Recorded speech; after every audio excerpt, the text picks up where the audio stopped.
TripAdvisor, the website that somehow manages to be simultaneously the world's most popular travel platform and the digital equivalent of asking your slightly racist uncle where to eat in Paris.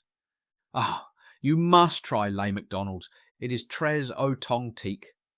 TripAdvisor is one of the most used travel platforms on Earth, and it might be one of the most broken. From fake restaurants to deleted assault reviews, here's why it's time to fire TripAdvisor. The entire premise of TripAdvisor is built on trust. Don't worry, these reviews are from real people who actually stayed at this hotel or ate at this restaurant. But it's about as reliable as a chocolate teapot. Let's start with the basics. TripAdvisor allows completely anonymous reviews with zero verification requirements. Literally anyone can create an account and start posting reviews about places they've never visited, foods they've never eaten, and hotels where they've never slept. It's essentially Yelp, but without even the pretense of accountability. In fact, in 2019, the consumer organisation Which found that 1 in 7 reviews for the top hotels in popular tourist destinations had blatant hallmarks of being fake. But it gets better, or worse, depending on how you look at it. In 2017, a Vice journalist named Uber Butler created a completely fake restaurant called The Shed at Dulwich. It was literally a shed in his garden. He got his friends to write fake reviews, posted pictures of elegantly plated household objects like shaving cream on crackers, and claimed it was molecular gastronomy. Within 6 months, it became London's top-rated restaurant on TripAdvisor. People were literally begging for reservations at a non-existent restaurant in an alley full of rubbish bins. And here's the kicker. There's an entire underground economy based on fake reviews. People literally make their living writing fraudulent TripAdvisor reviews. It's like if your job was professional catfishing, except instead of breaking hearts, you're breaking travellers' trust and wallets.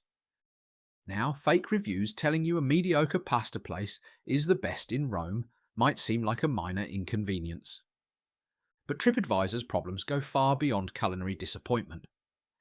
In 2017, TripAdvisor deleted reviews from women who reported being sexually assaulted at resorts in Mexico. One woman, Christy Love, posted about being sexually assaulted by a security guard at the Iberostar Paraíso Maya in Playa del Carmen. TripAdvisor deleted her review because it violated their family-friendly guidelines.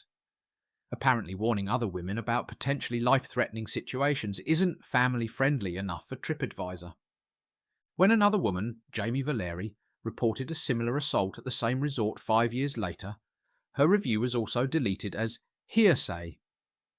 TripAdvisor eventually reinstated Love's review, but only after significant media pressure and the discovery of at least 12 other similar incidents where reviewers had tried to warn others about criminal incidents at resorts.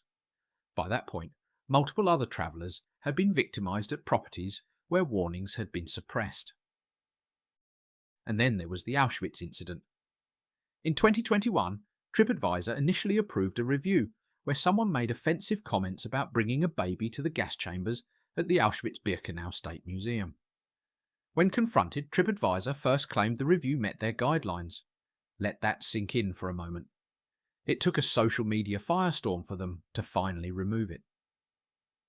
TripAdvisor's problems aren't just limited to individual incidents. They've faced global consequences for their business practices. In 2012, they were fined $80,000 by the US Department of Transportation for drip pricing. That's when companies advertise one price, but then mysteriously add fees until you're paying twice as much. It's like ordering a sandwich for £5 and somehow walking out having spent 27. The Italian antitrust authority fined them €500,000 for misleading users about the reliability of their reviews. And the UK Advertising Standards Authority forced them to stop using the slogan "Reviews you can trust." Instead, they now use "Reviews from our community," which could literally mean anything.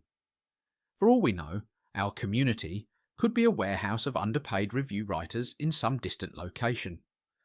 In fact, the ASA specifically said that TripAdvisor should not claim or imply that all its reviews were from real travellers or were honest, real or trusted. When you're legally prohibited from saying your reviews are real, that might be a sign your business model has some fundamental issues. Look, I'm not saying TripAdvisor is single-handedly destroying travel as we know it.